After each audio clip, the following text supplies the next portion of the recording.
All right, welcome to The Explainer. We live in a world that is just obsessed with grabbing your attention, right? So what if I told you there's a story out there that was meticulously, painstakingly designed to do the exact opposite, to be the most boring thing you have ever heard? I know, it sounds completely counterintuitive, doesn't it? But stick with me. In this explainer, we're going to dive into a story about the most boring library in the world, and we're going to uncover the secret power that's actually hidden in all that dullness. So our story kicks off by setting a scene of just absolute intentional tedium. I want you to picture this. It's a rainy day in a town so unremarkable it probably doesn't even have a name. And inside this town is a library that was basically built to be forgotten. Yeah, right from the get-go, the story's mission is crystal clear. Get rid of anything that might be even remotely engaging. I mean, even a simple name is considered too interesting, so it's just tossed out immediately. And, this commitment to being uninteresting, it goes way beyond just the characters.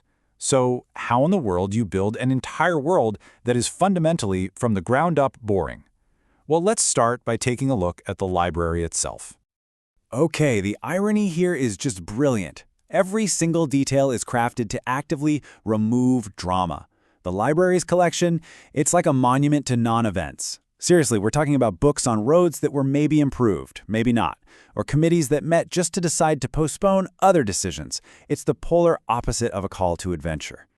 And this, oh man, this just brilliantly illustrates the story's commitment to the anticlimax.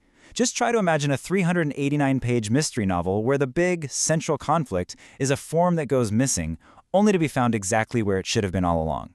It's a mystery with zero stakes, no discovery, and a conclusion that is just completely 100% predictable.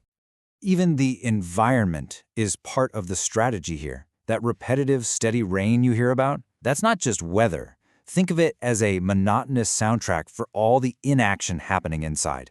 It's this constant, lulling sound with absolutely nothing, and I mean nothing, to break the pattern. All right, so the setting is perfectly, wonderfully dull. But what about the people in it? Well, as you might have guessed, they are just as carefully crafted to be uninteresting as the books sitting on the shelves. See, the librarian, she isn't a character in the traditional sense at all. She's more like a function of the building itself. Her posture is described as readiness without expectation. Like she's ready for something to happen, but she's actively discouraging it. She is the ultimate anti-hero, whose one and only purpose is to maintain absolute, unwavering normality. And it's not just her. Even the human interactions are stripped of all personality, all emotion. They're boiled down to these quiet, predictable, almost robotic procedures. You'll notice there's no small talk, no how are you, no questions, just a series of very precise, very mundane actions. And the regulars? The recurring visitors? Oh, they're no different. They're defined by these predictable, unchanging, and just utterly unenthusiastic routines. They basically become cogs in this big machine of monotony, reinforcing the library's core mission every single time they walk through the door. Okay, so we've got a boring setting, and we've got boring characters. Check and check. But the design of this whole thing goes even deeper than that. The very language of the story is a tool. It's a tool for creating this state of calm. To see what I mean, let's look at a book within the story. There's this book on filing that is just a masterclass in mundane writing. I mean, from its sensible font to its profoundly obvious chapter titles, every single choice is made to be as unstimulating as humanly possible. The cover's color alone is described as suggesting reliability without optimism. How perfect is that? Perfectly bland. And the narrative voice that's telling the story, it's just as flat and declarative. It just confirms the obvious over and over, and it completely avoids any kind of figurative or exciting language. It simply states what is happening, which of course is not much of anything. So all of this brings us to the big question, right? Why? Why go to all this trouble to create something so intentionally dull? Well, the answer is actually revealed right in the story's introduction. As it turns out, this entire piece, it isn't just a story. It's a tool. It's something called a sleep story, and it's engineered specifically for relaxation and rest.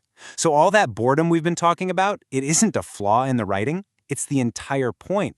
So think about it. All those boring elements we just broke down, the misplaced form, the quiet librarian, that repetitive rain, they're all deliberate psychological triggers. They're designed to give your racing thoughts a gentle, predictable path to follow. A path that leads, you guessed it, directly to sleep.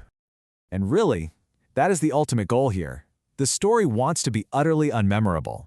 It's designed to leave your mind clear and ready for sleep. And by offering absolutely nothing for your brain to latch onto, its mission is perfectly accomplished. So, what's the big takeaway? Well, in a world that is constantly screaming for our attention, maybe there's real value in intentionally letting it all go. Maybe a little dose of boredom isn't just a funny idea. Maybe it's a necessary antidote, a really powerful tool for finding some quiet in all that noise.